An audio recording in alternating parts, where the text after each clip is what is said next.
Dale, perfecto. Cultura y carnaval, la memoria cultural como proceso de resignificación en el carnaval de negros y blancos en la ciudad de San Juan de Pasto, Colombia. ¿Cómo estás? Bienvenido. Quedaste primero para hacer tu presentación. Recordá que tenés 5 minutos y yo al cabo de los 4 minutos te voy a avisar el minuto restante, ¿ok? Perfecto. Bien. Bueno, comenzá cuando quieras. Dale, bueno, buen día para todos. Gracias por este espacio tan importante.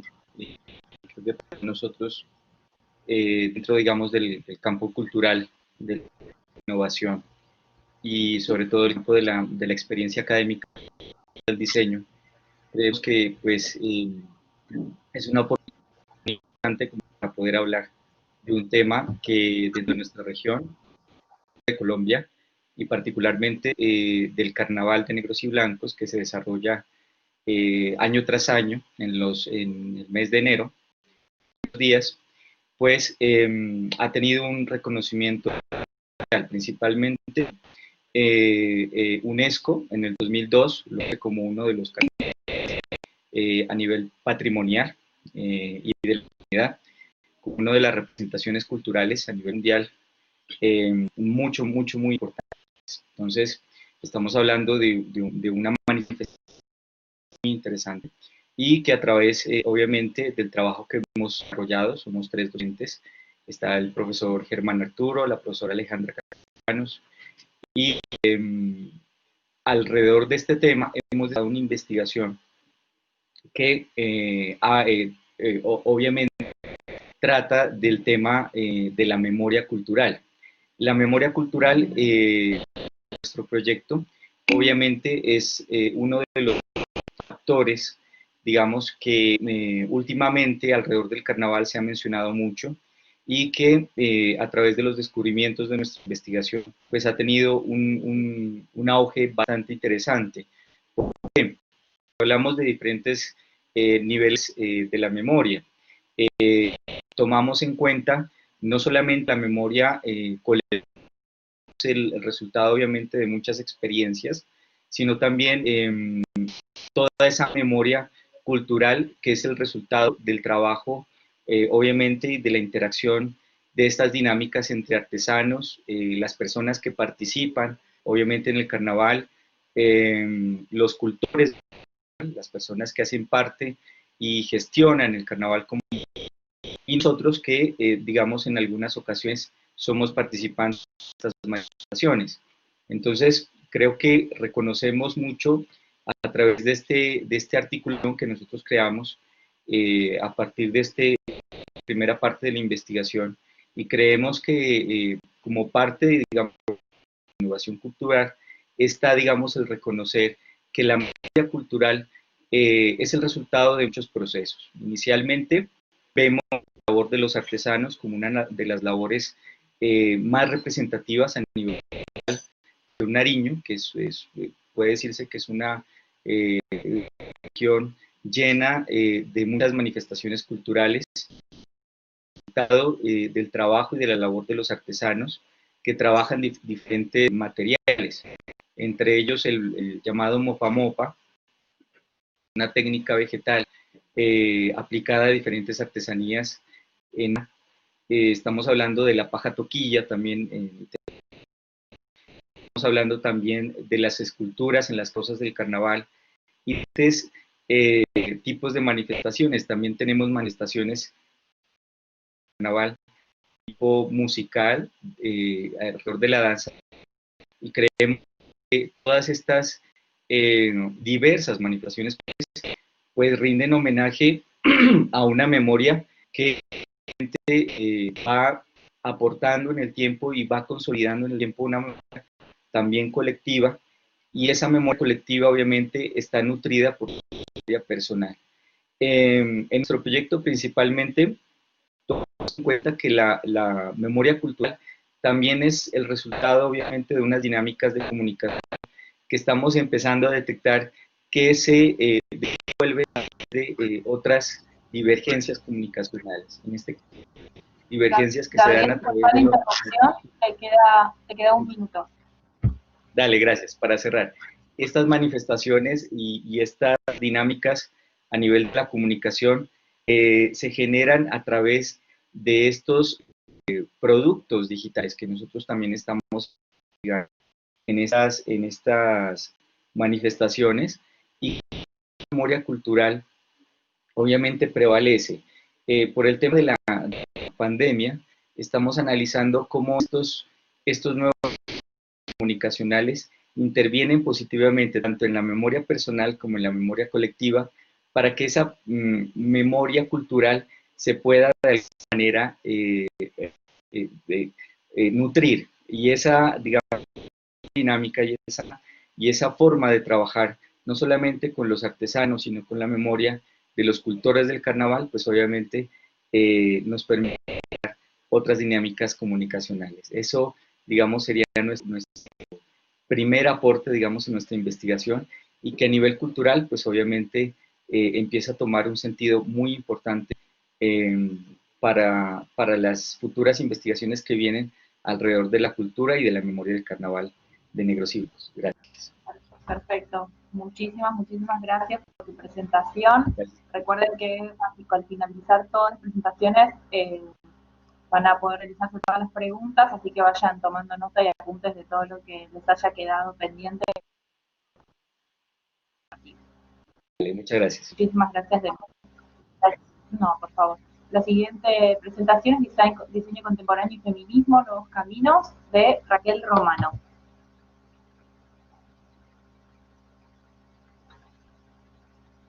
Raquel, la palabra es tuya, entonces. Oi, vocês estão me ouvindo? Sí, sí.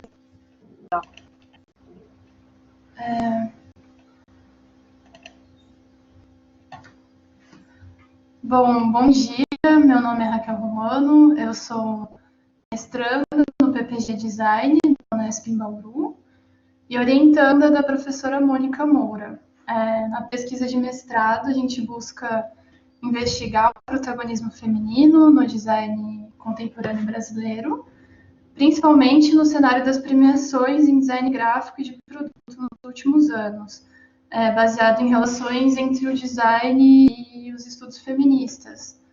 Para esse ensaio, então, ele é fruto de uma revisão bibliográfica sobre o design e o feminismo. A gente traz as principais perspectivas utilizadas pelas estudiosas do tema para abordar o protagonismo feminino e como a gente pode dialogar com essas vertentes, buscando caminhos mais frutíferos para a área. Assim, a gente percebe duas vertentes principais que são citadas por algumas pesquisadoras do tema. A primeira diz respeito à busca em descobrir as mulheres excepcionais do design. Então, a gente percebe muitas teóricas concentrando-se em documentar as mulheres que tiveram grandes contribuições para a área, mas que não tiveram sua participação reconhecida na história. A gente sabe que a história do design, assim como a história em geral, não deu o devido reconhecimento à trajetória feminina e por muito tempo no design houve um silêncio na história com relação às mulheres.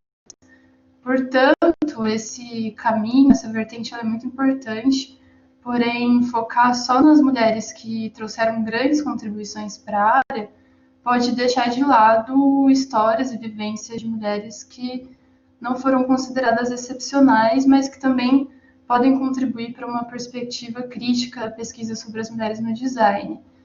A segunda vertente diz respeito à perspectiva única das mulheres, ou seja, observa-se na teoria sobre o tema pesquisadoras que justificam a necessidade das mulheres ocuparem o mercado de trabalho porque elas projetariam de forma distinta dos homens. Então, só as mulheres conseguiriam projetar para as mulheres. Essa concepção é problemática, ela pode contribuir, invalidar o confinamento de mulheres em determinadas áreas e, além disso, ela pressupõe uma mulher universal, com valores comuns e compartilhados e desconsidera totalmente a complexidade do indivíduo. Além disso, a gente busca um design que não reproduz os estereótipos de gênero, independente do gênero do designer. Para finalizar, eu vou falar alguns caminhos que a teoria aponta para a gente continuar com essa temática, e alguns deles é a necessidade de distinguir as metodologias que incentivem as práticas de design sensíveis ao gênero, de outras que se baseiam e fortalecem as opções estereotipadas de homem e mulher.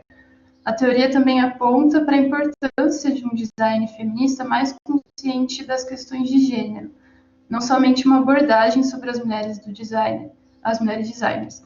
Essa abordagem é importante, mas é importante também a gente reconhecer a estrutura que faz com que ocorra a necessidade dessas pesquisas. A gente também vê o papel fundamental do ensino design como forma de estimular debates sobre o assunto, elucidar valores nos alunos e desenvolver a prática do designer cidadão, que se mantém informado e... Miguel, perdón la interrupción, te queda un minuto de presentación. Ok, essas eram as reflexões que eu queria trazer aqui, e é isso, obrigada. Perfecto, muchísimas gracias por tu presentación. Bueno, se va preparando el siguiente expositor. La siguiente exposición titulada Dimensiones de Comunicación, práctica va a estar a cargo de Thais de Sousa Alves Coutinho.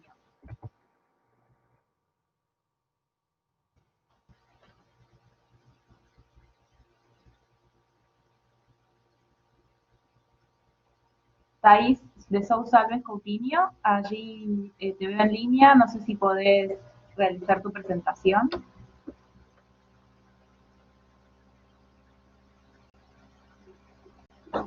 Bien, perfecto, perfecto. Bueno, habilitamos entonces tu cámara, así podemos conocerte y comenzar cuando quieras. Sim, bom dia. Estão me ouvindo?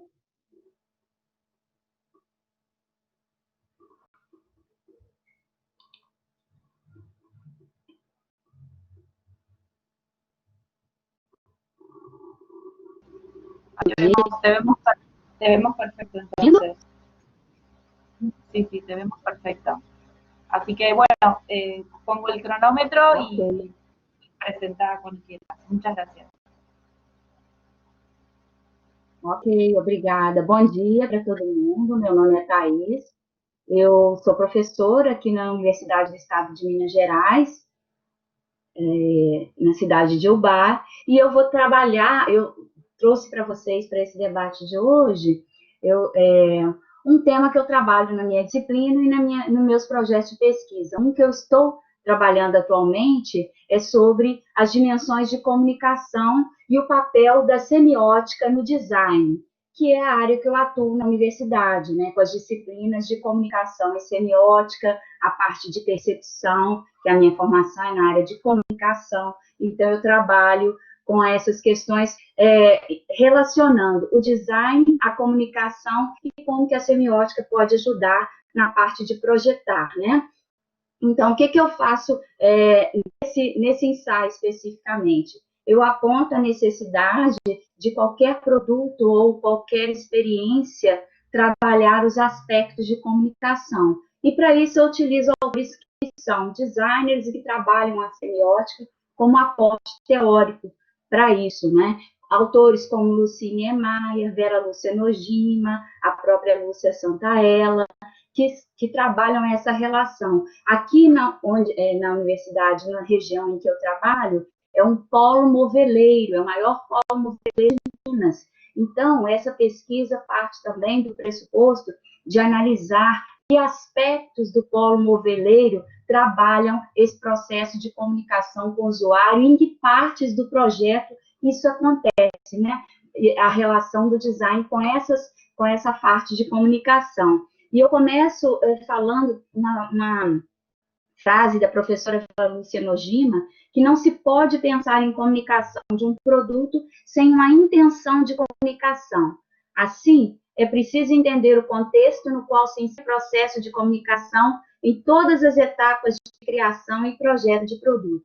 E aí a gente trabalha na parte teórica com as formas, né, com as três principais dimensões de comunicação, né? A pragmática, que é a função prática do produto, a função sintática, né? Que seria a parte de formação do que ele é construído, e a semântica, que seria meu objeto maior de estudo, que seria a parte de significação, de experiência que o objeto ou o produto trabalham e passam isso para o usuário, né?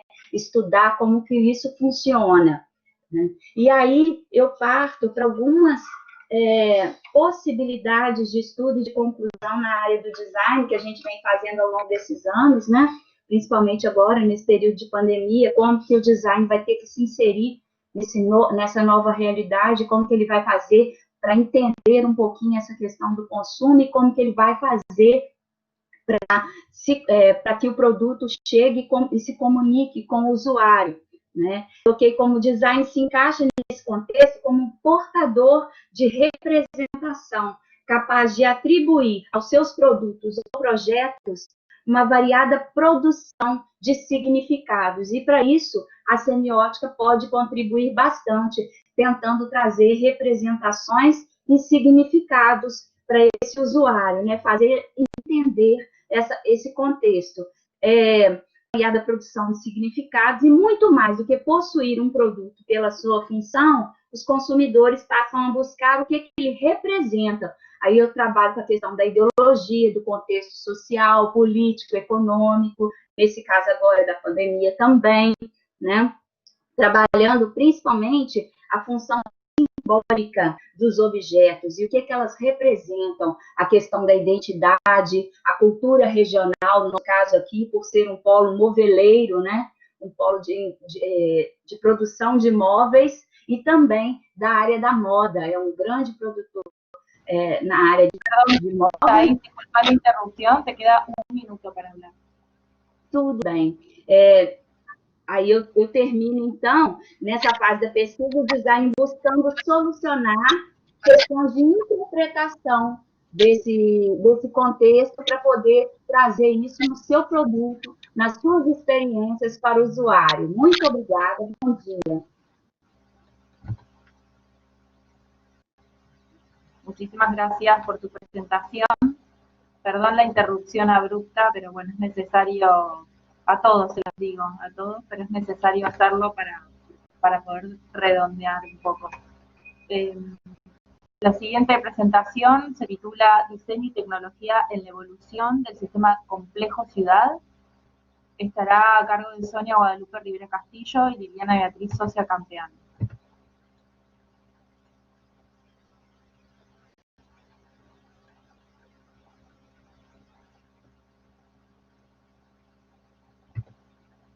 Sonia Guadalupe Rivera o Liliana Beatriz Sosa. Liliana Sosa. Sí, buenos días. Mi compañera Sonia. Sonia, ¿estás? Okay. Sí, está, la veo en línea, Sonia. No la veo con micrófono.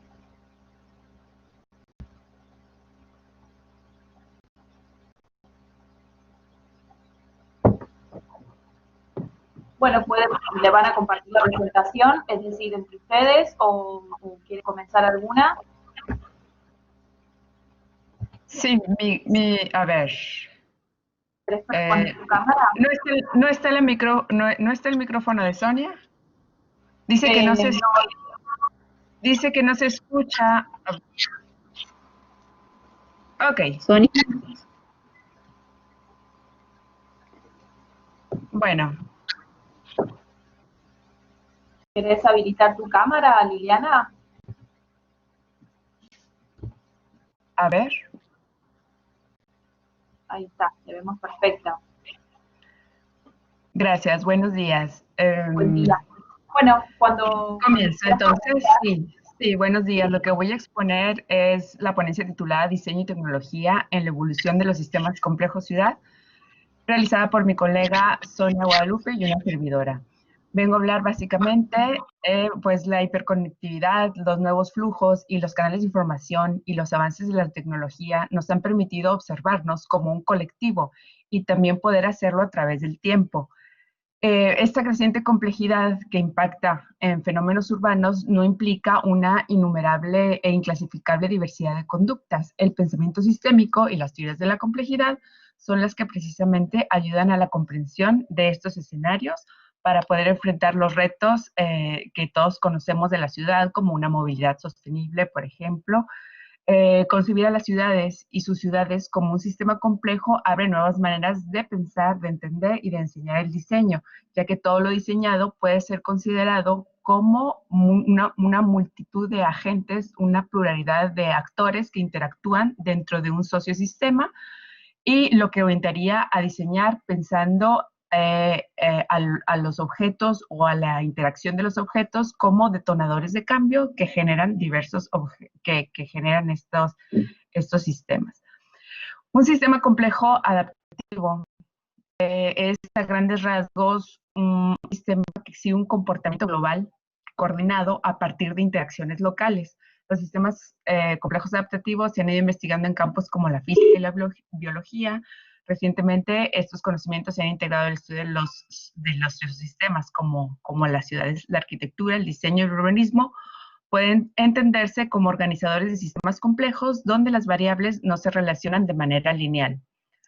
La complejidad de esto se alcanza a partir de elementos simples, los cuales se agrupan para generar entidades complejas. Se sabe que en estos sistemas los que son más resilientes o antifrágiles son los que mejor se adaptan a los cambios y la incertidumbre, como por ejemplo estas situaciones como la pandemia. La adaptabilidad de los sistemas es dada principalmente por dos cuestiones: la retroalimentación y la memoria. Entonces, ¿cómo planear una ciudad más adaptativa a través de proyectos de diseño tecnológicos, o bien cómo hacer un proyecto de diseño para la evolución de las ciudades para que éste ayude a estructurarlas y se autoorganice de manera evolutiva hacia una Smart City? Una posibilidad que se plantea es la urbótica.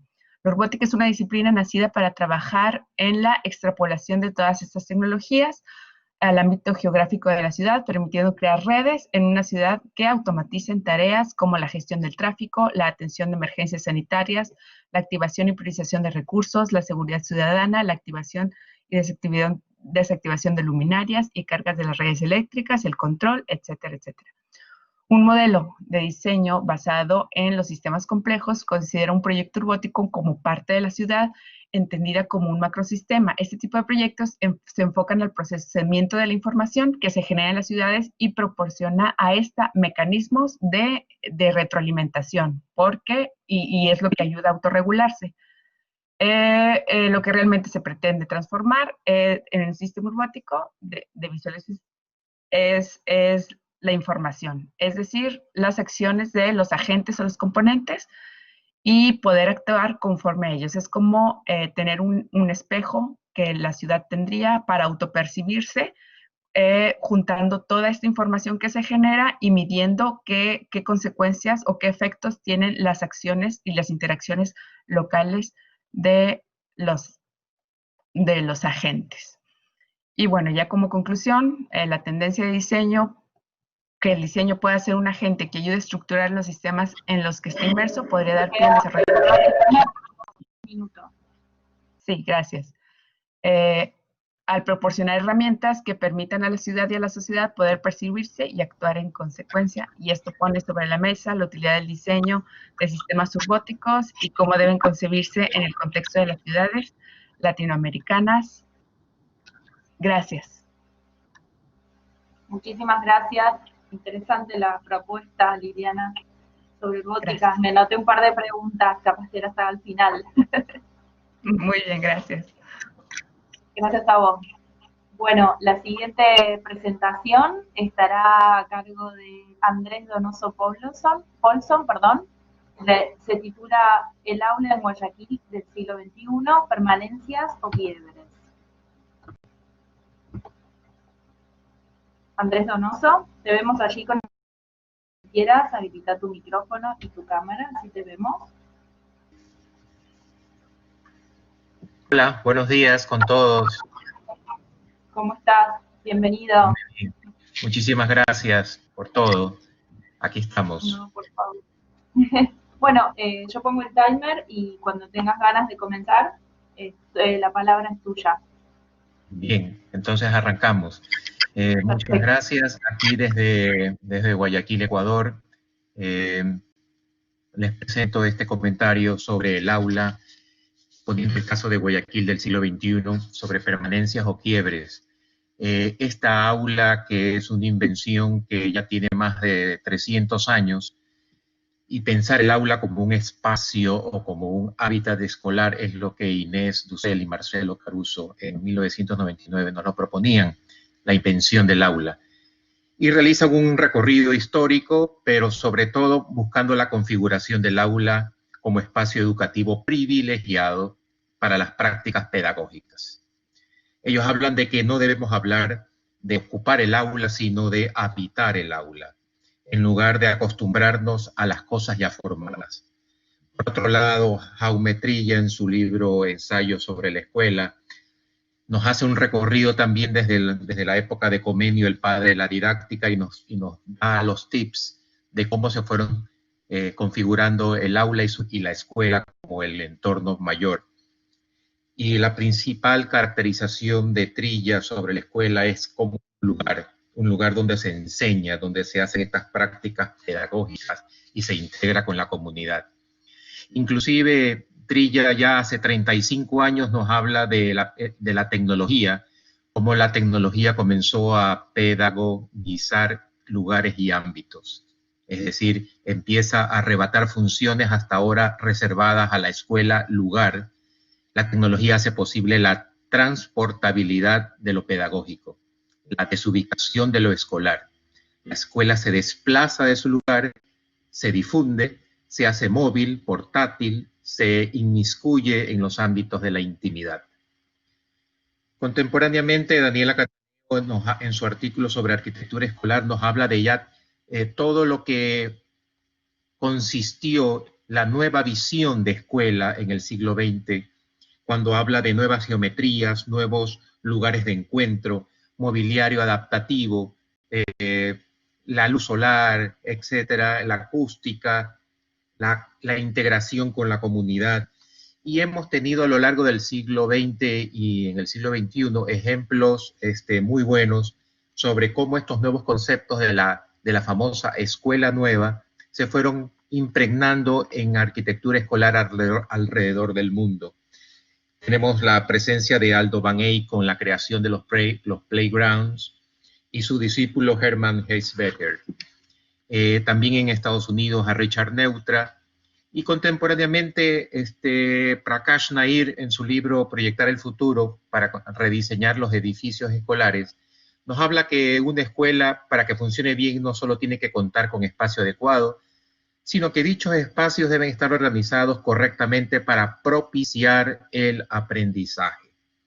Es decir, elementos flexibles, variedad, la escala, etcétera, etcétera. Entonces, propuestas del siglo XX y del siglo XXI, por ejemplo, en las escuelas del futuro en Finlandia, toman el liderazgo, para lo cual Rosa María Torres, una pedagoga y exministra de Educación del Ecuador, habla de que el concepto arquitectónico y pedagógico siempre debe buscar tres pilares importantes, que es la integración y colaboración entre alumnos y profesores, el aprendizaje también fuera del aula y aprender así. Son tres pilares donde la pedagogía se comulga con la arquitectura. Ahora, hablando ya particularmente en Guayaquil, en la década 2009-2016... Andrés, disculpa la molestia, te queda un minuto de presentación. En el caso entonces de Guayaquil, a pesar del boom petrolero que tuvo el Ecuador y en el que se desarrollaron una infraestructura muy importante en arquitectura escolar, lamentablemente no se aprovechó esa coyuntura para crear elementos arquitectónicos pedagógicos que fueran importantísimos en el desarrollo de la educación en el Ecuador. Hubo un sinnúmero de ejemplos de nueva infraestructura, se creó nuevos estándares, se hizo la estandarización del aula, pero desgraciadamente la pedagogía quedó a un lado. Nuestra reflexión final es que una infraestructura nueva, moderna e incluso innovadora no asegura una pedagogía innovadora. un plantel innovador desde el punto de vista arquitectónico puede albergar una pedagogía absolutamente convencional, enseñanza frontal, filas de pupitres y alumnos, y una clase expositiva y aprendizaje memorístico, repetitivo, individual y pasivo. En la década pasada, en conclusión, en Guayaquil, se prefirió el modelo pedagógico arquitectónico clásico y quizás debemos esperar otra revolución, o la que estamos sintiendo con la pandemia, que nos ayude a transformar el aula. Bien.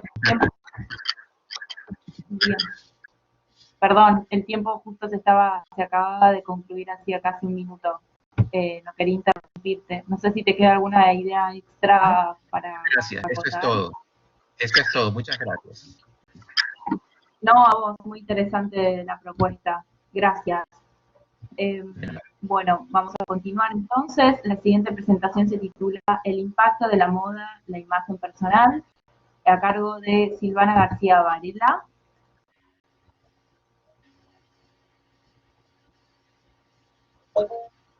Perfecto, Silvana.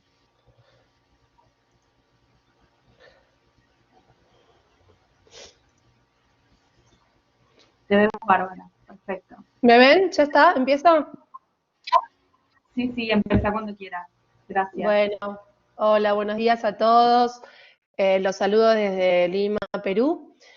El tema que yo propongo el día de hoy es entender el concepto de imagen personal como un lineamiento que surge a partir de la necesidad del ser humano y del individuo de expresarse de forma absolutamente individual, sin tener en cuenta la masificación que propone siempre la moda en cuanto a las tendencias, en cuanto a conceptos de arquetipos corporales o estéticos y lineamientos que las personas tratan de seguir, y muchas veces eso impacta de forma absolutamente negativa en la autoestima y en la forma que se perciben a sí mismos y el autoconcepto que tienen en cuanto a su percepción de belleza. Por eso para mí es muy importante, y lo vengo trabajando hace muchos años, empezar a entender la moda como un recurso que puede complementar al ser humano en el área comunicacional y que puede ayudar a transmitir su esencia, sus capacidades, sus gustos, su personalidad, pero sin necesidad de reprimirlo o de generar un impacto que sea negativo en su autoestima. Por eso la búsqueda individual cada vez está más abierta a diferentes posibilidades. Las personas ya tienen una voz más fuerte, las mujeres tenemos un poder más colectivo, en donde buscamos sentirnos más seguras con respecto a nuestra imagen, con respecto a nuestro cuerpo, y muchas veces la moda no contribuye con eso, dictando tendencias que dejan afuera a personas por su color, por su peso, por su forma, y justamente cuando trabajamos la imagen personal, la búsqueda es totalmente lo contrario, es ayudar a la persona a que pueda construirse desde un lugar de reconocimiento de su verdadera esencia, desde una búsqueda interior, sin que sienta un condicionamiento social y cultural a la hora de vestirse.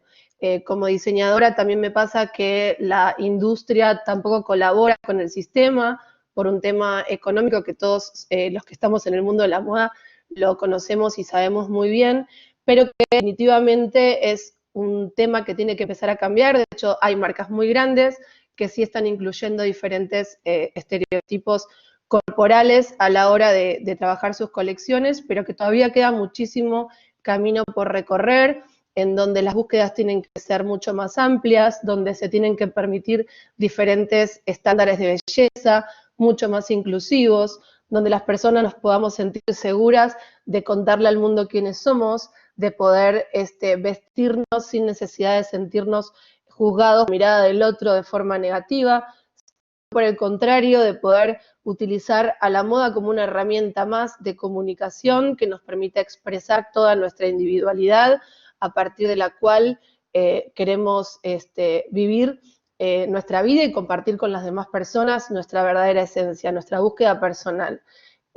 Por eso creo que hay un camino muy largo por recorrer, que si bien es cierto, tiene un fuerte inicio hace algunos años, es verdad que todavía es importante empezar a contribuir de una manera diferente desde el punto de vista del diseño, y por eso también es interesante empezar nosotros también a entender qué rol estamos jugando dentro de... Perdón, Silvana, te interrumpo, queda un minutito de presentación. Dale, ya termino. Quería decir que también es importante entender el rol que nosotros estamos representando dentro de la sociedad también como seres humanos y qué tanto nosotros juzgamos a los demás. Creo que el cambio también empieza por nosotros como ciudadanos para poder contribuir a que todo esto forme un nuevo paradigma de belleza en cuanto a la comunicación y la moda. Eso es todo. Perfecto, muchísimas gracias por tu aporte. Me da pie también, anoté unas preguntitas sobre algo que pasó aquí en Argentina, que después te voy a preguntar seguramente al final si no hay otras consultas, por supuesto, de los colegas. Muchas gracias. Dale, muy interesante. No, ustedes, chicos. Gracias. No, por favor. La siguiente presentación se titula El objeto comestible y el lenguaje. Va a estar a cargo de Moriana Abraham. Sí, ¿me ven y me escuchan? Te escuchamos perfecto, no te vemos. Ahí, ahí casi que apareciste, pero me parece que te fuiste de nuevo. Ahí qué está. raro. ¿Estoy? Ahí estás. Sí, estás. Porque perfecto. Acá parece que está todo bien. No, ahora sí, pero fue un momento que apareciste y desapareciste. Así que bueno, te damos la palabra, es tuyo. Espérate que me veo. Gracias. Bueno, yo soy Moriana Abraham, soy de acá de Argentina, de Córdoba, y el trabajo que les quiero contar se relaciona, por un lado, con mi actividad como docente en la carrera de diseño industrial, y por otro lado, con un trabajo de especialización que realicé. Hice una carrera de especialización en enseñanza del diseño, y bueno, fui como uniendo dos cosas que me interesaban mucho. Una tiene que ver con la relación de los conceptos de forma y función en el campo de la morfología, en la enseñanza. Aquí en Argentina y en las universidades donde yo trabajo hay una fuerte mirada de trabajo, de enseñanza del estudio de la forma y de la generación de forma en el diseño desde una abstracción muy fuerte, ¿no? Obviamente las asignaturas relacionadas al diseño y al taller se relacionan más con la funcionalidad y todo eso, pero hace rato que vengo investigando sobre mezclar un poco estas cuestiones, entonces empecé a trabajar con cómo incluir el concepto de función en la enseñanza de la morfología o del estudio de la forma sin afectar fuertemente, digamos, esto de la profesionalización o de la producción del objeto y del producto. Y por otro lado, por ese camino llegué a investigar un poco la práctica relacionada al diseño de comida o al design food, que bueno, hace unos años que está, muchos años que se trabaja, pero que en los últimos años se ha puesto como más conocido.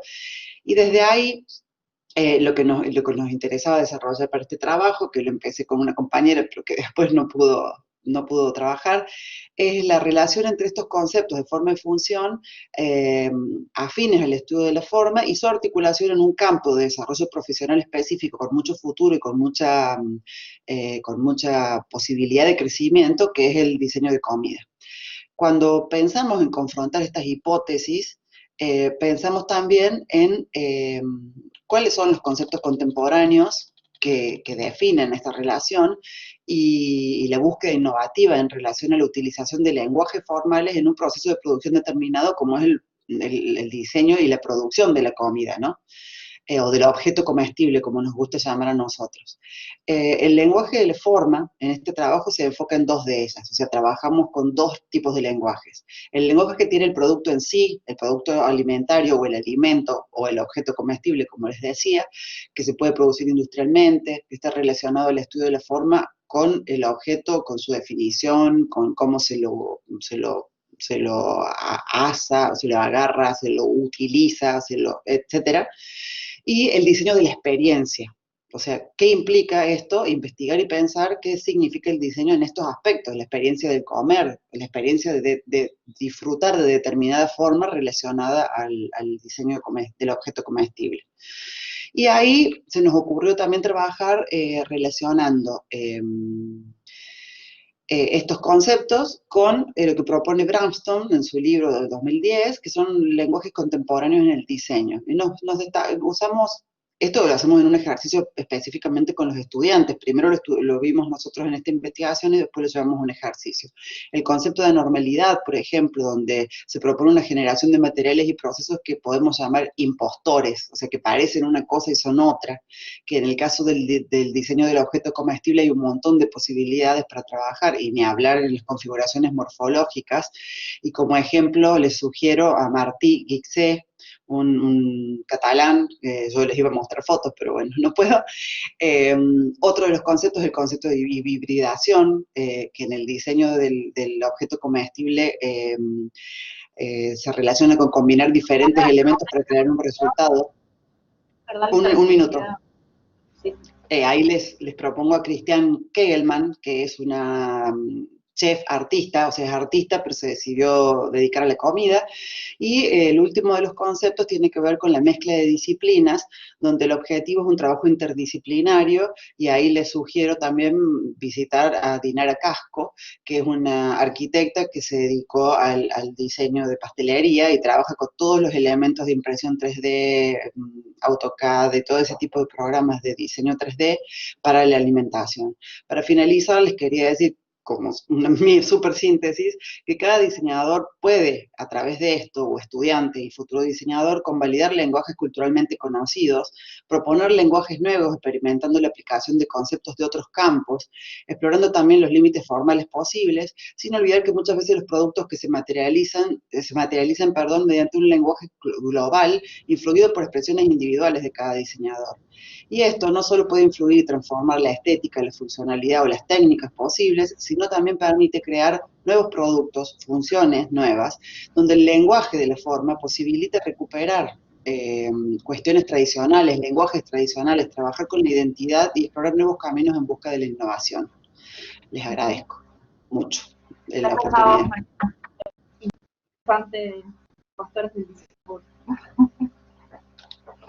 ¿Qué? Que es muy interesante el concepto de design food, y me llamó mucho la atención el concepto de impostores. Después lo profundizaremos en todo caso. Lo charlamos, ¿sí? Dale. Muchas gracias por tu presentación. La siguiente ponencia se titula La gestación de una disciplina, el interiorismo en Lima, 1980-2010. Estará a cargo de Magalí Paulet.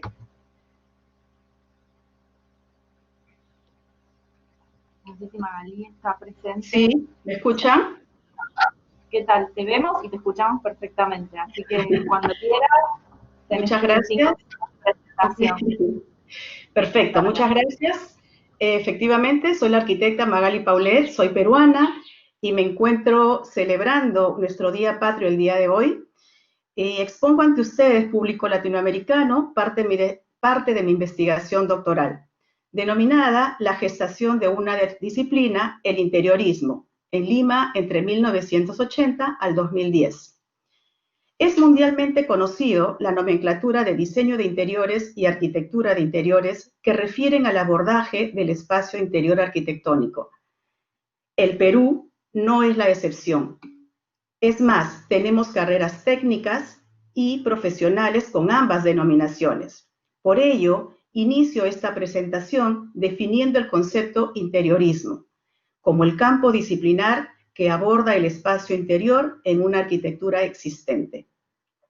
Y es que en el Perú no es posible ejercer la profesión de interiorismo de manera autónoma. Son los arquitectos que afrontan esta responsabilidad ante los órganos municipales del Estado peruano, por lo que esta investigación busca caracterizar este campo disciplinar, diferenciarlo de la arquitectura y definir sus límites, llenando el vacío teórico que permita generar conocimientos para su consolidación y legitimación.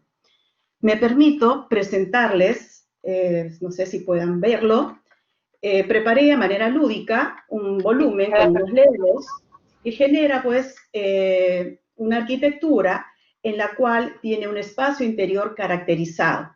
Y esa es la propuesta del interiorista. Si nosotros sacamos este elemento, convertimos pues en que ese es el espacio propuesto por el arquitecto. Encontramos entonces estas diferencias y lo que nos convoca esta investigación es a caracterizar esta disciplina. En función de esta realidad, entonces, surge la pregunta, ¿cuáles son o cuáles fueron los factores que intervinieron en el proceso de gestación y de qué manera se configuraron para su emergencia? Por lo que propongo la hipótesis sustentada en el análisis de 3 factores. Estos son, en primer lugar, las prácticas o proyectos producidos por una demanda del mercado, aumentada sobre todo a partir de la década de los 90, por el incremento de la construcción de centros comerciales, cadenas de hoteles e instalaciones temporales como Casacor, introducida en el Perú en el año 1996. Estas propuestas, analizadas bajo los conceptos teóricos de Norbert Schulz, Simon Unwin y Jorge Pokropek, para dar cuenta pues de estas características específicas de esta práctica y diferenciarla de la práctica arquitectónica. El segundo factor de análisis se constituye por los practicantes, que son estas personas que elaboraron proyectos en el espacio interior, y estuvo conformado por arquitectos, efectivamente, decoradores y empíricos, que normalmente trabajaron ese espacio interior en este periodo de estudio. Esto sustentado a la luz de los conceptos teóricos de Pierre Bourdieu, por ejemplo, con el concepto de habitus. Luego también continuamos con Fleck, con el tema del colectivo de pensamiento, como estas personas colectivamente piensan de una manera, y genera Fleck también el estilo de pensamiento, uno de los cuales es el pensamiento proyectual, ampliamente trabajado por Roberto Fernández, Jorge Sarkis y Roberto Doberti, que permitirán dar cuenta pues de las características de estos practicantes y diferenciarlos de los arquitectos. Finalmente, como tercer factor... Te resta 1 minuto de presentación. Ok. Finalmente, la tercera es la propuesta académica, que a nivel técnico en la década de los 80 se inserta en el Perú estas instituciones educativas en las cuales se pueden identificar perfiles de egresados, formas de aprendizaje y cursos diferenciados de los planes curriculares a través de los conceptos de Tony Bech. Estos 3 factores, configurados en un clima económico, político y sociocultural limeño, son los que van a permitir la gestación de este campo disciplinar, sustentado a la luz pues, de las teorías de Thomas Kuhn y Pierre Bourdieu, a fin de validar o no la hipótesis planteada. Termino la presentación, esperando verlos el próximo congreso, el 2021, con la investigación concluida. Muchas gracias. Muchas gracias, ojalá vernos personalmente.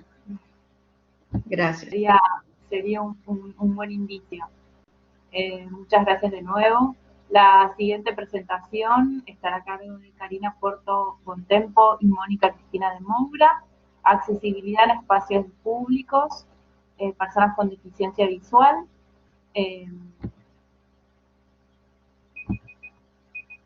No sé si están para comenzar su presentación. Karina Porto Bontempo y Mónica Cristina de Moura.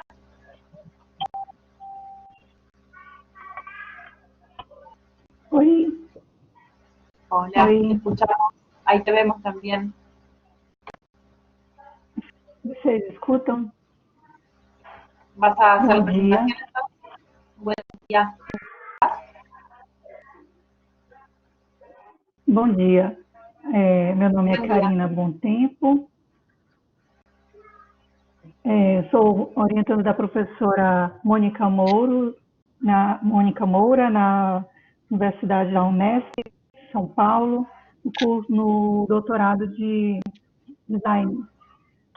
Nós fizemos o nosso ensaio para esse evento é acessibilidade em espaços livres públicos, a pessoa com deficiência visual e a praça, no caso a Praça Rui Barbosa, no município de Bauru, São Paulo. Nós analisamos a acessibilidade com foco na pessoa com deficiência visual, baseada nos princípios de desenho universal e nas normas de acessibilidade em vigência no Brasil. Poderia ser outro lugar, né? A Praça Rui Barbosa, em Bauru, São Paulo, é apenas um exemplar também de muitos lugares que são espaços verdes que apresentam dificuldades, especialmente a essas pessoas com deficiência visual. Então, é um problema comum, né? A deficiência visual é uma das mais comuns deficiências entre as pessoas. Atinge no Brasil cerca de 6,5 milhões de pessoas, entre eles cerca de 500 mil são cegos, né? Segundo a Fundação Dorina Noil. E quando implementadas ações de acessibilidade nos espaços públicos, essas ações acabam por beneficiar menos as pessoas com a deficiência visual. São os menos atendidos, apesar de ser o maior número de pessoas. Normalmente são adotadas políticas como intervenções como rampas ou acessibilidade específica para pessoas com mobilidade reduzida, né? Então, os espaços públicos que são de extrema importância à saúde urbana e representam, além dos seus serviços ecossistêmicos fundamentais, também representam espaços importantes de socialização e lazer. Em regiões mais adensadas, esses espaços são mais necessários ainda à saúde dos cidadãos. São espaços de conexão e passagem, mas também devem ser pensados para permanência. A praça é um dos mais comuns, mais importantes, uma das mais comuns e importantes áreas de lazer, segundo Borba e Macedo, né? Mas não, como a gente iniciou, não são todas as pessoas que conseguem usufruir e aproveitar esses espaços, promovendo aquilo que eles devem promover, né? Pois as pessoas com deficiência visual, elas, nesses espaços que são muito amplos, perdem as suas referências físicas que normalmente são utilizadas dentro dos ambientes ou próximo nos passeios, utilizando delimitações como cercas, muros e as próprias paredes. Então, essas referências ficam fora do alcance das pessoas com deficiência e elas se sentem desprotegidas, inseguras e desconfortáveis nos lugares onde deveriam representar exatamente o oposto, conforto a essas pessoas. Acabam, por fim, sendo excluídas desses espaços, né? Segundo Queiroz, uma que estudou a utilização de parques urbanos em São Paulo por pessoas com deficiência visual, ela constatou que há interesse, sim, das pessoas, elas têm interesse em entrar nessas áreas, mas elas não fazem por iniciativa própria ou com autonomia, apenas quando são levadas por parentes ou por instituições, porque elas se sentem... Oi. Un minuto.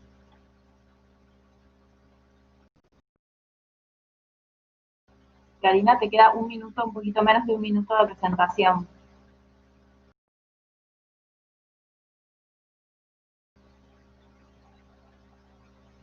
La veo en línea, pero me parece que se desconectó, no la veo hablando. Celeste, ¿vos la ves? No, me parece como que no tiene conexión. Sí, me parece que sí, qué lástima.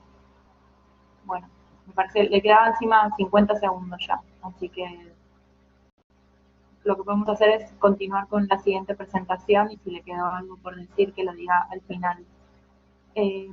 La siguiente presentación entonces es diseño experimental y transdisciplinar a cargo de Julia Lescadito Álvarez y Mónica Cristina de Moura, de nuevo. Ahí está, Karina, de nuevo. ¿Te quedó algo por decir? Alô? Oi? Hola, Karina. Oi, Sí. você me escuta? Te quedaba un minuto de presentación. No sé si sí, te escucho. No sé si te quedó algo pendiente. Había un minuto. Tenés un minuto nomás. É possível concluir, então, um minuto? Então, o que observamos é que as intervenções isoladas nas áreas, elas limitam o uso de forma autônoma desse público, e percebemos a importância de tratar essa questão de forma mais sensível na formação dos profissionais de arquitetura e design, para ter o cuidado de não apenas implantar, não apenas adotar de forma burocrática as normas, de forma sistemática, mas também compreender a essência dos princípios do desenho universal e considerar as características e habilidades dessas pessoas, utilizando outras formas de comunicação e recursos multissensoriais, com o uso da arquitetura, do paisagismo, transmitindo informações multissensoriais para esse público, fazendo com que eles, sim, se apropriem do espaço e façam uso de forma democrática como as outras pessoas. Então é isso. Obrigada. No, muchísimas gracias a vos por terminar la presentación. Bueno, la siguiente entonces, Julia Lescarito Álvarez, no sé si estás online. Ahí estás, ahí te escucho y no te veo todavía. Ahí estás. Olá. Hola. Todos me veem, me escutam? Te escuchamos bien. ¿Te escuchas bien? Então, bom dia para todos. Eu queria agradecer a organização do evento, todas as pessoas que estão aqui assistindo. Meu nome é Júlia Comim, eu sou formada em design gráfico pela Unesp e meus estudos são focados em estamparia artesanal e serigrafia no desenvolvimento de projetos autorais e experimentais. Eu gostaria de dedicar esse trabalho ao Luiz Otávio Galassi, meu grande amigo e parceiro, que deixou viver em nós a paixão pela serigrafia e pela arte da experimentação. Bom, o título do meu artigo é Design Experimental e Transdisciplinar na Nós Estampa, e ele surgiu do meu trabalho de conclusão de curso feito em 2019, e ele foi escrito junto com a professora Mônica Moura. Para contextualizar, a Nós é o nome da minha marca, e ela é um projeto que nasceu durante a graduação e foi criado em parceria com o Luiz em 2018. A marca surge de uma vontade em comum de estudar a serigrafia e suas possibilidades e, através dessa técnica, criar um canal de expressão possibilitando construir narrativas através do vestuário. Eu vou deixar aqui nos comentários o link do site da Nós e o @ do Instagram, para vocês, quem tiver interesse em saber um pouco mais sobre o projeto. Bom, parte essencial do desenvolvimento do nosso trabalho foi o apoio que a gente recebeu desde o início da professora Mônica e do Laboratório de Design Contemporâneo da Unesp. Sem a estrutura e as possibilidades projetuais e técnicas experimentadas no Lab, nada que a gente construiu até hoje seria possível. Então, eu quero deixar aqui registrado o meu mais profundo agradecimento. E foi com esse background que surgiu o nosso projeto de TCC e mais para frente deu vida para esse artigo. Esse foi um trabalho que foi criado de forma muito orgânica e experimental, buscando a nossa máxima expressão autoral. Então, no começo a gente já sabia que esse trabalho seria uma nova coleção da Nós e decidimos começar com o desenvolvimento através de uma peça teste. Foi através dela que a gente criou a nossa primeira estampa em quadricromia. Ela foi feita com colagem digital e aplicada utilizando uma base em monotipia serigráfica, que é uma técnica que a gente desenvolveu durante as nossas experimentações, que garante caráter único a todas as peças. Bom, para essa peça a gente deu o nome de Alienina e, além dela funcionar como um teste, ela foi também uma forma de financiar parte do nosso TCC. Nesse momento, as diretrizes de projeto começaram a tomar uma forma, então decidimos trabalhar exclusivamente com a cromia nas estampas de colagem digital, utilizando o upcycling em alguns exemplares, trazendo também a monotipia serigráfica e produzindo uma coleção de forma colaborativa com alguns amigos e parceiros. Decidimos ainda que a coleção merecia um evento de lançamento, que funcionaria também como apresentação do nosso TCC e uma comemoração. Já com algumas coisas encaminhadas, a gente começou a trabalhar em cima do conceito do nosso projeto e chegamos à seguinte frase: uma coisa que se fragmenta em 3 e que somadas são 6 plantas.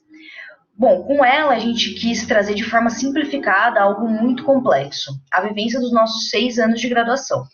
Com ela a gente queria contar a história de uma experiência densa que se fragmentava em várias memórias e significados e que de forma orgânica se juntava e se encaixava, dando forma, afinal, à nossa história e nossos aprendizados durante esses anos na faculdade.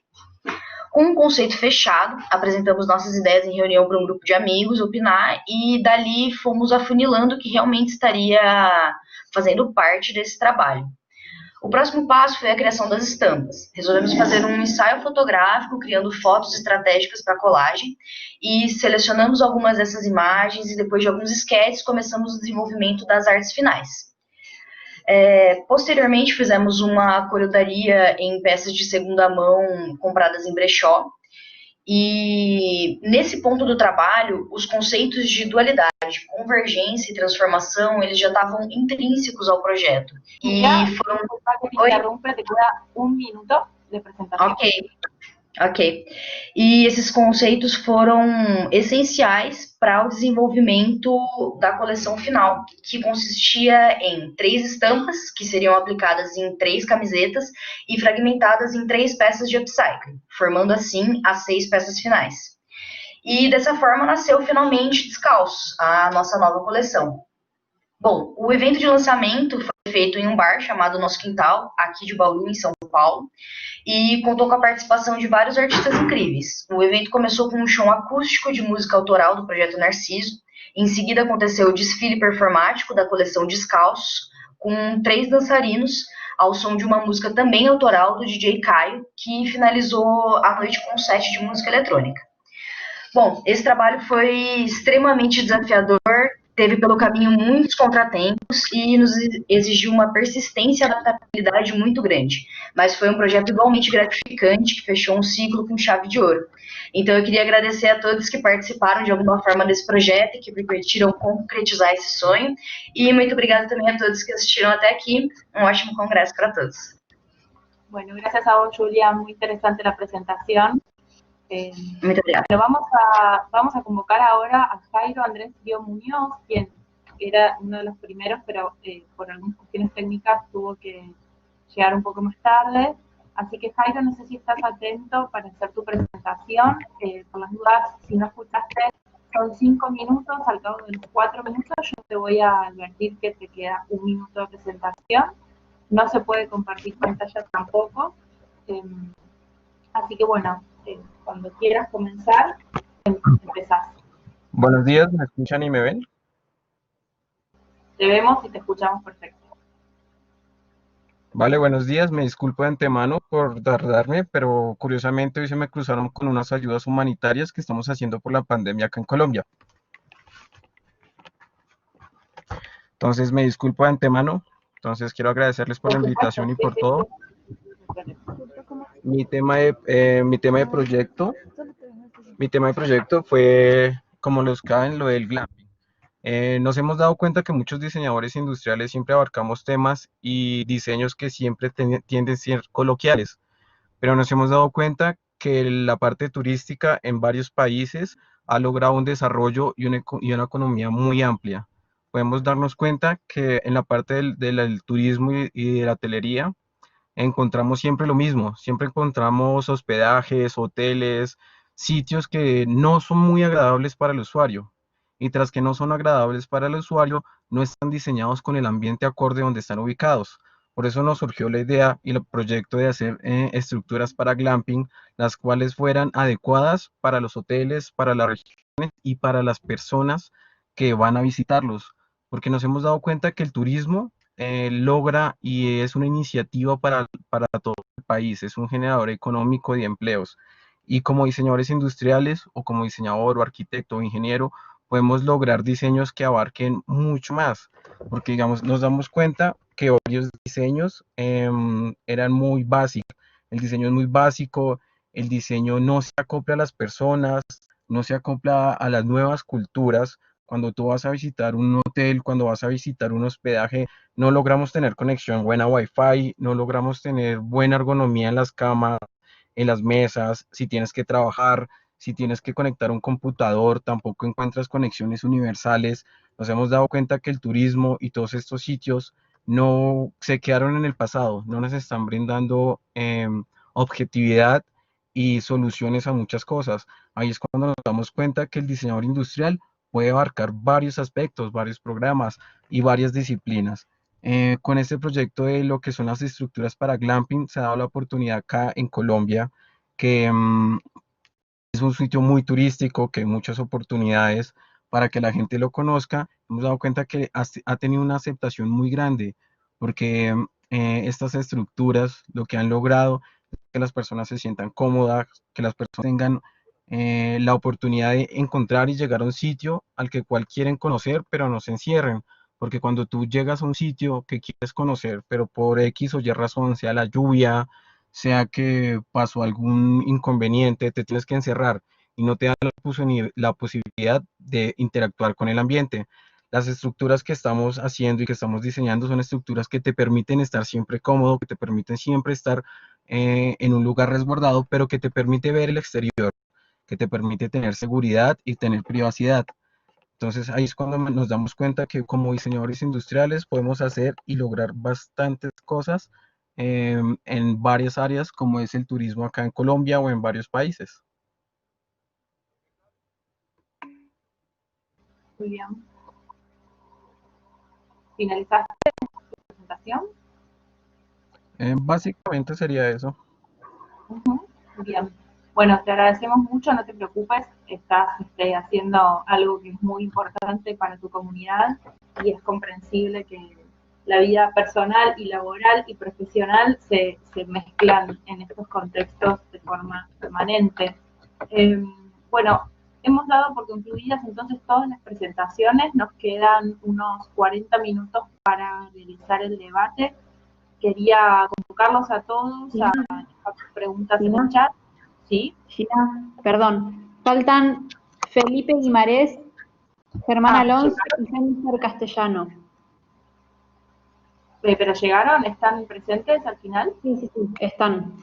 Bien, perfecto. Disculpen entonces la desprolijidad. Entonces tienen la palabra ustedes. Cultura y carnaval, la memoria cultural como proceso de resignificación en el carnaval de negros y blancos, en la ciudad de San Pablo de Pasto, Colombia. Pues ya presentamos al inicio de la jornada, se presentó Juan Gabriel Lazo. Ah, ok, perfecto. Entonces, perdón, Celeste, entonces entendí mal, me parecía que ya habían presentado ellos. Sí, Alejandra Castellanos, Germán, ya presentamos con Gabriel. Sí, perdón, Gina, entonces serían Felipe y Jennifer.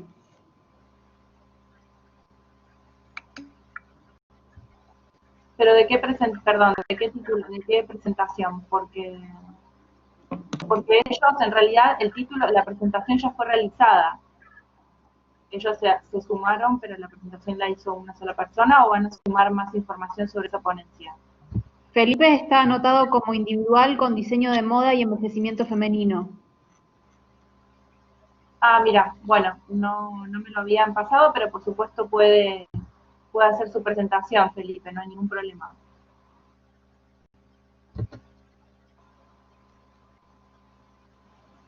Ok, gracias. A vos, muchas gracias. ¿Me ves?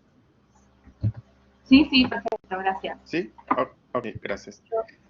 Buenos días, soy profesor Felipe Guimarães, estudiante de doctorado en diseño y supervisor del proyecto que presentaré en nombre de mis estudiantes en la Universidad en Morumbi, en São Paulo, Brasil.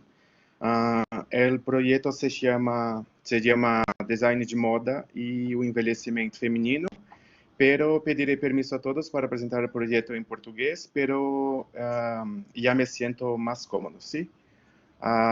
O presente trabalho de conclusão de curso tem a temática do envelhecimento da mulher e as possíveis relações com o design de moda, que é o curso que as minhas orientandas fazem, então, a Andressa Santos, a Letícia Silva, a Luísa Matavelli, a Maria Clara Raimundo e a Sara Santos, e a partir da temática proposta, elas pretendem explorar o público que varia entre a idade de 40 anos e 55 anos e as relações dessas mulheres com seus próprios corpos moldadas pela ótica dos padrões estéticos que é imposto pela sociedade, pelo menos aqui no Brasil, e que incluem a questão da juventude como valor de corpo capital. Então, o modelo tradicional se baseia na produção e consumo num ritmo intenso e acelerado, e pela questão do surgimento de novos perfis e demanda dos consumidores e pela necessidade de reformular modelos produtivos vigentes nesse cenário atual nosso aqui. Então, o projeto visa o desenvolvimento de uma coleção de peças de vestuários que seja pertinente a esse tema e que englobe também os princípios da economia circular, que é uma proposta que as alunas trazem em sua estrutura operacional dessa marca que elas propõem. Então, como parâmetro estético, elas, imposto, né, pela sociedade, é um dos exemplos com a relação dessa mulher com esse seu próprio corpo. É verdade que essa pressão estética e o ideal de corpo perfeito, ela se aplica tanto a homem quanto às mulheres, mas a questão aplicada às mulheres, a gente percebe, num contexto histórico, que essa figura feminina ela é construída meramente como um objeto de desejo, de ou reprodução superestimada, assim, nesse parâmetro estético, e aqui no Brasil, ter esse corpo que se encaixa nesse padrão, que é chamado de ideal, se torna uma verdadeira riqueza. Então, através de mídia e através de outros meios, a questão da jovialidade é imposta como esse padrão ideal. Então, elas pesquisando, fazendo essa revisão bibliográfica, esse levantamento, percebem que o envelhecimento ele é apresentado como algo vergonhoso, que deve ser disfarçado e combinado a todo custo, né? A questão de rugas e flacidez, que são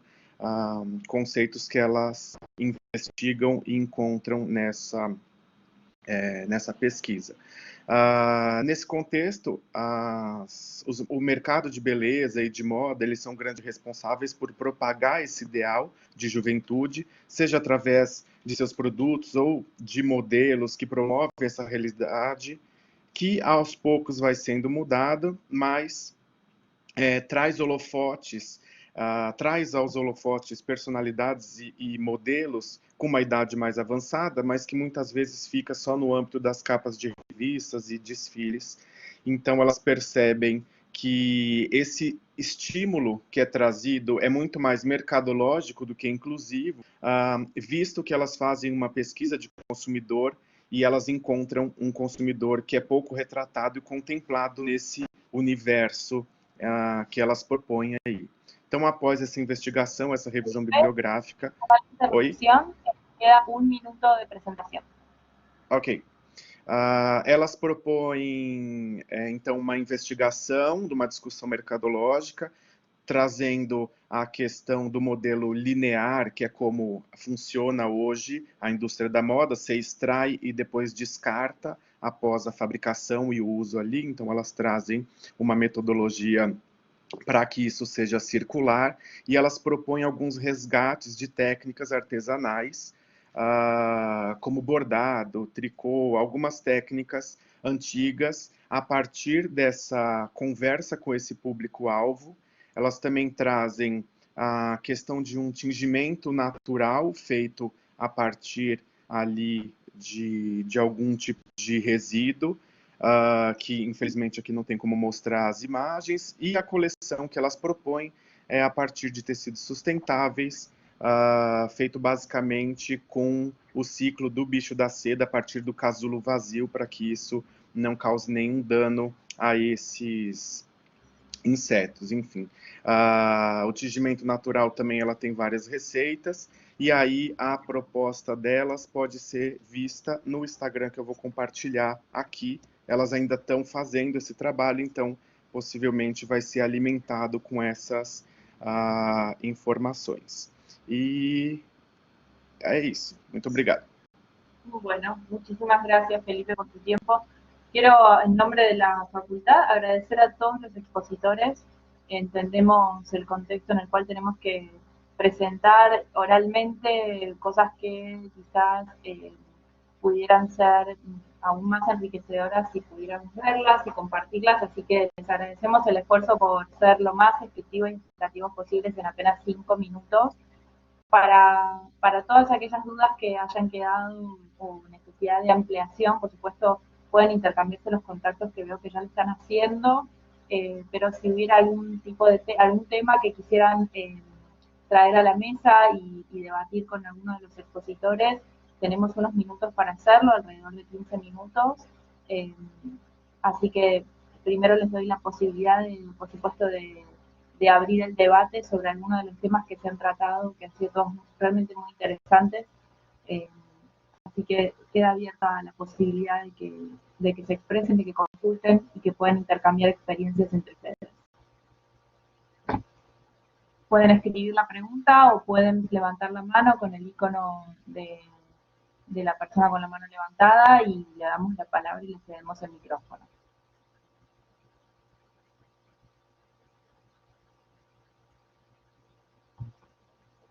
¿Alguien tiene interés de hacer alguna consulta sobre lo que se ha conversado en una de las presentaciones en particular? Sí, Moriana, habilitada tu micrófono. Hola, ¿me escuchan? Perfectamente.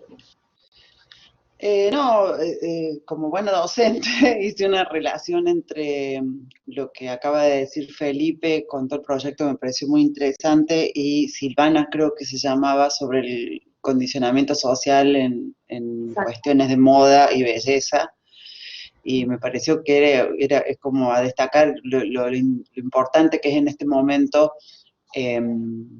no de pandemia también, pero en este momento del mundo, en este momento donde algunos paradigmas venían cambiando y me parece que otros no, destacar esto, ¿no? Que me parece que hay que tener una mirada, estoy de acuerdo con los dos, tener una mirada mucho más abarcativa. Yo también trabajo en diseño de indumentaria, por eso lo estoy diciendo, pero me pareció interesante relacionarlos, me pareció interesante que en distintos puntos de Latinoamérica estemos trabajando con esos conceptos, y nada, destacar eso. Perfecto. Silvana, ¿querés hacer alguna acotación? O Felipe, vi Silvana que levantaste la mano. Habilitate el micrófono. Sí, gracias. Sí, la verdad que antes era importante el tema del paradigma de belleza, pero hoy en día incluso lo es más en un contexto de pandemia donde también hay que entender que además las personas están atravesando diferentes tipos de emocionalidad que pueden también tener un impacto en la forma en la que se perciben, ¿no? Lo que hablaba antes del autoconcepto. Yo trabajo también el tema del coaching de imagen y en realidad tiene mucho que ver con esto, con el empoderamiento a partir de percibirnos de una forma mucho más inclusiva y empoderada. Así que gracias, Moriana, ¿no? Por haber rescatado el interés, porque de verdad que es bastante actual y muy interesante. Bueno, perdón, la última frase, ahí lo puse en el chat. O sea, tenemos que aceptar la verdadera diversidad. Estamos en un momento en el cual estamos todos bregando por la diversidad y la aceptación de la diversidad, y justamente me parece que es un camino. La moda nos está poniendo determinados límites, la moda concebida como viene concebida en los últimos 50 años, entonces es importante, me parece, trabajar en eso, sobre todo por la gente joven y por un montón de cuestiones, pero bueno, no quiero seguir. No, está bien. Me dio pie cuando yo escuché esa presentación, me dio pie porque hace muy poco, yo no sé si estás al tanto, Silvana, sobre el debate que hubo, quienes trabajaron en algunos temas referidos en esta comisión, referida a temas de representaciones sociales, temas de género, feminismo, inclusive, se habló mucho sobre el rol de los medios, lo han mencionado de alguna forma u otra, o a través del diseño mismo. Hace unos días una revista, ¿cómo se llama? Sí, claro. Estuvo en el foco de todas las tensiones porque la tapa de la revista tuvo a la reina Máxima, que es argentina, es la princesa de Holanda, y su hija, que va a ser la futura reina de Holanda, y se focalizaron, aparentemente es una joven de 16 años, muy que tiene un desarrollo intelectual muy importante, que hace muchísimas actividades, y la tapa lo único que destacó, digamos, o relevó fue el plus size, como que básicamente estaba aceptando las críticas, digamos, y como que no le importaba eso, casi como sin decirlo, como si fuese un problema, ¿no? Entonces, esto obviamente se supo luego que molestó muchísimo en Holanda, pero bueno, socialmente en Argentina se armó un gran revuelo porque va en contra absolutamente de muchísimos movimientos que siempre están poniendo el foco en cómo debe ser la mujer y qué parámetros debe cumplir. Y bueno, naturalmente cuando las escuché a vos, escuché a Felipe también, me recordó ese debate, ¿no? No sé si tenés algo para decir al respecto sobre el tema este de la imagen. Sí. Sí, absolutamente. Ahí hay varios puntos en realidad. No solamente las responsabilidades de los medios, también hay algo que es nuestra responsabilidad individual y social. Basta ver los comentarios que hacen algunas mujeres sobre otras en publicaciones de Instagram, como para darte cuenta también que como sociedad tenemos mucho todavía que aprender. Pero esta mirada de mujer objeto, de mujer ícono sexual, es una mirada... bueno, no me gusta mucho utilizar ese término, pero es que es real, es una mirada patriarcal, en donde la mujer siempre está condicionada a su aspecto físico como única puesta de valor, mientras que al varón se le toman otros atributos, y las mujeres también ahí tenemos un rol importante, porque también lo permitimos, ¿no? Entonces, es un tema que da para hablar un montón, en realidad, porque no solamente es la opresión social, nosotras también somos seres sociales y también nos oprimimos. Entonces yo creo que la búsqueda también va por uno mismo y por empoderarse a partir de sus propias capacidades sin estar tan pendiente de la mirada del otro. Creo que ahí empieza la verdadera revolución. Sí estuve al tanto de lo de la tapa, y lo que sí celebro es que realmente se haya armado un debate, porque hace algunos años nadie se lo hubiera cuestionado, y que se empiece a cuestionar realmente sí tiene que ver con un cambio de paradigma y sobre todo del empoderamiento que estamos teniendo las mujeres colectivamente, y eso es bastante auspicioso para un futuro.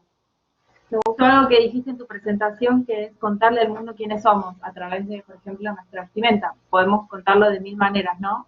Cada vez es más visual, que las tecnologías nos favorecen y a veces hasta fagocitan negativa y positivamente las dos visiones, ¿no? Porque hay como un concepto de belleza que de alguna manera u otra estamos todo el tiempo recibiendo, pero al mismo tiempo va en lucha, o sea, está en la puja, ¿no? Por intentar ser lo más auténticos posibles, e intentar que todas las plataformas, inclusive las tecnologías de la información y la comunicación, tiendan a, entre comillas, democratizar, que es bastante, al menos lo debatimos bastante si es tan democrático o no, pero digamos, permite que haya una pluralidad de voces interesantes, y yo también celebro que se haya despertado ese debate, porque quizás en otro momento no hubiese sucedido. De hecho, son revistas o son medios de comunicación que se caracterizan por instalar modelos de belleza e imposiciones culturales relacionadas a la imagen, sobre todo de la mujer,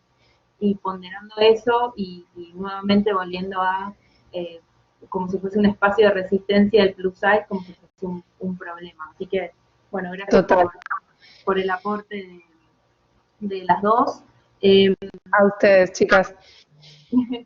Bien, no sé si alguien quiere hacer alguna otra pregunta, si tiene ganas de consultarle a algún expositor.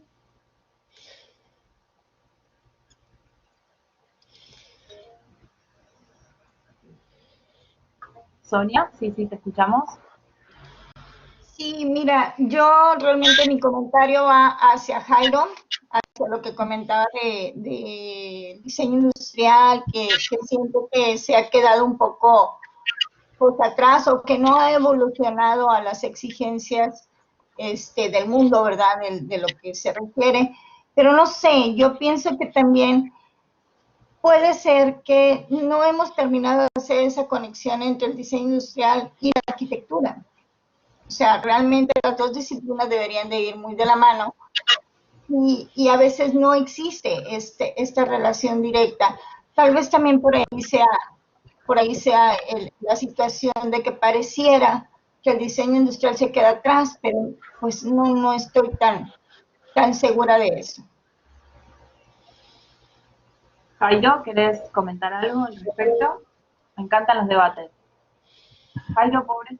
A ver, sí, te doy la palabra.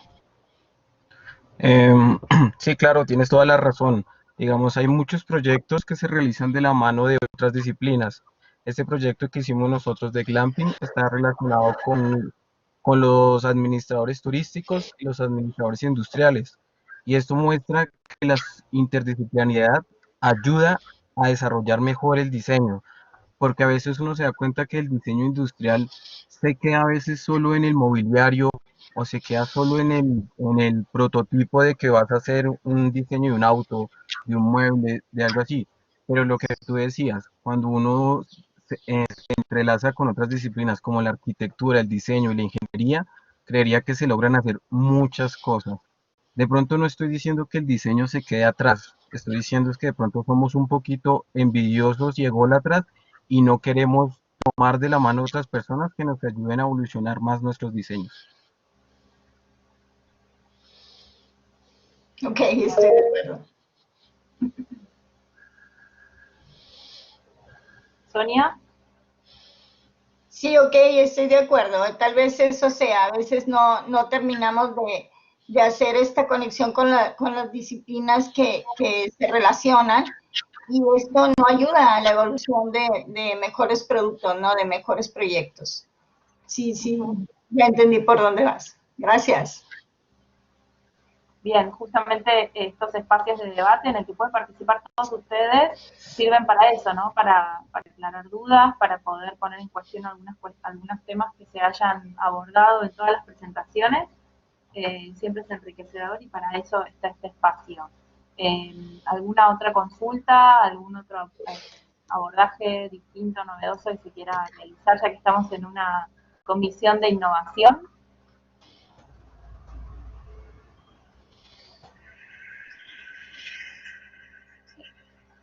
Silvana, vos tenés acá, perdón, pensé que había... Quien quiera puede hacer levantando la mano. No, nada más les quería agradecer.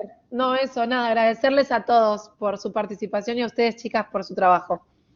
No, por favor, a ustedes por esforzarse en este contexto igualmente. Yo tenía una pregunta que no sé si todavía continúa en línea. Sonia Rivera. Sonia Guadalupe Rivera. Sí. Quería hacerte una pregunta. Vos hablaste de urbótica, soy desconocedora del tema, pero sí trabajo en el ámbito de las políticas públicas. Entonces me preguntaba si un proyecto de urbótica, digamos, ¿qué impacto social puede llegar a tener en los dos sentidos, ¿no? En el tema de tecnologizar digamos, de la capacidad de empleo, digamos, al tecnologizar, digamos, sabemos que las revoluciones industriales son sus dos caras, digamos, por un lado eso, y por el otro lado, ¿qué tipo de decisiones te imaginas que a partir de esta revolución de la información que puede llegar a provocar la posibilidad de implementar la urbotónica, la urbótica, qué tipo de decisiones se pueden llegar a tomar a nivel políticas públicas a partir de toda esta caudal de Big Data que se podría llegar a compilar, ¿no? Bueno, lo que pasa es que yo creo que la urbótica, como algunas otras disciplinas, son parte de lo que pudiera ser el fundamento para precisamente tener más argumentos para poder crear una política pública. O sea, realmente, si estamos dando innovación en sistemas de seguridad de la ciudadanía o en sistemas, pues no sé, de medidas ambientales, yo creo que es una muy buena opción. Utilizar la tecnología, pues es lo que nos queda en este momento. O sea, si realmente la utilizamos de manera correcta, pues nos puede dar muchísimas otras opciones que también fundamentarían mucho más un proyecto para poder ser presentado ante una política pública, para beneficio de la ciudadanía, obviamente. Por supuesto. Se me viene a la cabeza algo que mencionaste, por ejemplo, en temas de tránsito. Calculo que en temas de inseguridad, delincuencia también puede llegar a colaborar. En este momento solo pienso en las cámaras en la calle, digamos, pero ¿qué otro tipo de tecnologías aplicadas digamos, comprenden el universo de la urbotónica? De la urbótica, perdón, no termino de decir bien la palabra. Mira, por ejemplo, la activación y desactivación de luminarias. Eso sería en gran medida una muy buena opción. Lili también, creo que Lili también quiere hablar. Adelante, Lili. Ahí, cuando termines de dar tu explicación, Liliana, te damos la palabra. Sí, cómo no. Sí, yo es que de ejemplo quería mencionar lo de las islas la detección de islas de calor en la ciudad, por ejemplo. Continúa, Sonia, adelante. Sí, ese tema inclusive también, lo de las islas de calor, o sea, tener situaciones que han surgido precisamente a raíz de problemáticas nuevas que se han presentado en el mundo. Simplemente pues la pandemia yo creo que nos ha hecho reaccionar hacia muchas situaciones que no teníamos previstas y que tenemos que salir con sistemas de emergencia a cubrirlos. Entonces, toda esta tecnología siempre nos va a dar muchísimas más opciones para cómo resolverlas. Entonces, por ejemplo, como decíamos, en el tema ambiental, controlar los sistemas y la activación o la desactivación de las luminarias, de cargas eléctricas, de abastecimientos, esto, poder hacer un uso correcto de esta energía, pues ayudaría muchísimo a la sociedad. Ahí dice Lili por ahí algo. ¿Verdad? Adelante, Lili. Bueno, sí, no, nada más quería complementar de esto de ejemplos que se pueden aplicar para la política pública de las redes de sensores, que nos pueden decir muchas cosas, por ejemplo, para tomar decisiones sobre gestión de riesgos y muchas otras cosas. Pero era todo. Gracias. ¿Y acaso eso me pregunto, ¿no? También para poner en cuestión algo que tiene que ver con la vigilancia, digamos, puede llegar a ser, ustedes recién dijiste algo, Sonia, muy interesante, importante, que tiene que ver con el buen manejo de estas tecnologías, porque también esto puede prestarse al debate de, bueno, por lo menos aquí en la Argentina, el tema de la implementación de cámaras en la calle, si bien obviamente tiene un factor beneficioso por los hechos de inseguridad, al mismo tiempo se cuestionó el control social, ¿no? Esto de estar vigilando permanentemente a la sociedad. Imagino que un término como la urbótica, que releva tanta cantidad de información que si bien se puede, digamos, facilitaría una toma de decisiones a futuro por parte de los funcionarios en sí, también podría llegar a despertar un debate al respecto. Sí, por supuesto. Yo creo que el tema de cámaras también nos ayuda, no solamente en cuestión de seguridad, también en cuestión de movilidad, que es un tema, yo creo que a todos los países del mundo nos trae un poquito preocupados o de cabeza, de que cómo hacer que la movilidad realmente sea la idónea o sea lo mejor que se pueda, y así pues ayudar a muchas otras situaciones que están en torno de ella. Entonces, estas cámaras, estos sistemas que se van creando toda esta información y se va compartiendo toda esta información, pueden sacarle muchísimos beneficios a grandes problemas que aquejan a la ciudad. Entonces, si, por ejemplo, nosotros en el tema de movilidad, pues nos beneficiaría mucho saber por dónde y cómo y en qué momento se aglomeran o se aglutinan los automóviles o la gente, o cómo es que sucede este movimiento. Entonces, todo esto nos lo proporciona los sistemas de urbótica. Entonces, sí nos ayuda mucho en la cuestión de mejorar sistemas en la ciudad. Bueno, muchísimas gracias a las dos por sus aportes muy interesantes. Ya nos quedan unos minutitos nomás, y justo Andrés está comentando, y yo te quería hacer una pregunta a vos, Andrés, por tu proyecto. Así que me diste un muy buen pie para hacerte una consulta. Bueno. Justo. Vos hablaste sobre el tema de las aulas en Guayaquil, y sobre un proyecto realmente muy interesante que confluye lo arquitectónico y lo pedagógico. Bueno, por lo menos en Argentina la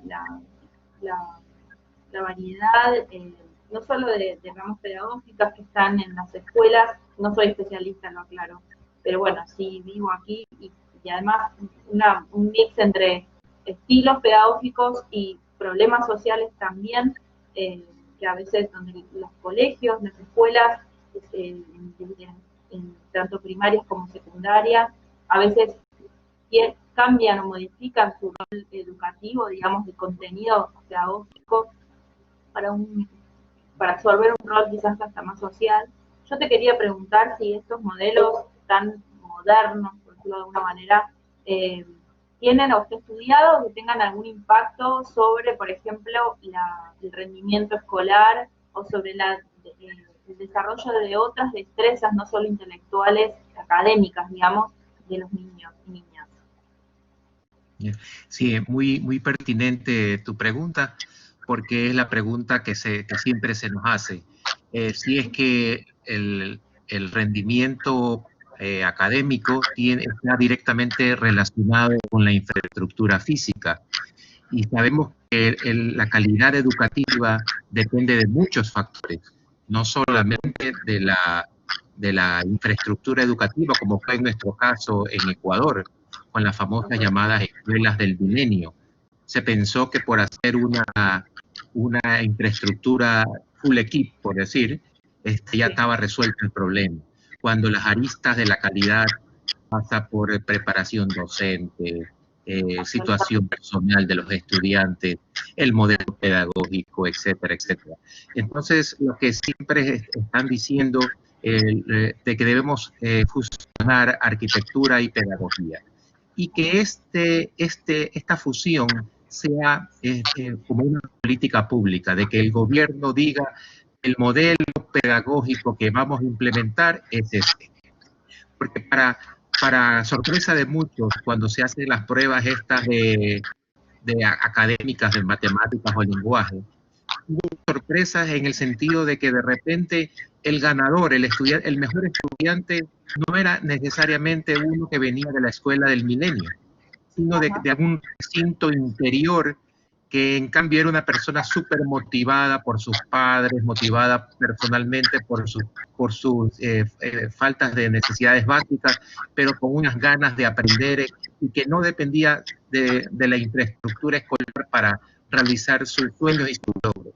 Así que es un debate muy importante que tú has tocado, de que debemos, a más de la infraestructura escolar, debemos enfocarnos también en un plan pedagógico y un plan que sea apoyado por el gobierno y por las familias.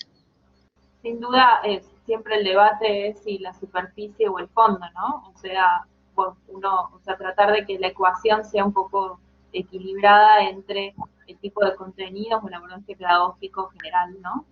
Con buena capacitación docente, pero también una infraestructura que inclusive haga parte a los alumnos y que los haga sentir, diría, con autoestima o como parte de esa comunidad educativa, pero que no gane el maquillaje de una buena apuesta, por decirlo de alguna manera, y un contenido quizás que no contempla esas particularidades de las comunidades educativas, sobre todo en casos que quizás tienen complejidades sociales. Nosotros en Latinoamérica lo palpamos permanentemente, que tiene que ver con que a veces, por lo menos en las escuelas argentinas, y me consta, los chicos van con hambre a los colegios, ¿no? Entonces, y es real, quizás en la copa de leche que les dan, o sea, una o dos comidas que les da la escuela. Entonces, por otro lado, esos chicos obviamente tienen el mismo derecho de ir de poder estudiar en un entorno agradable, que no pasen calor, que no pasen frío, que tengan comodidades, que puedan conocer distintos objetos y abrir su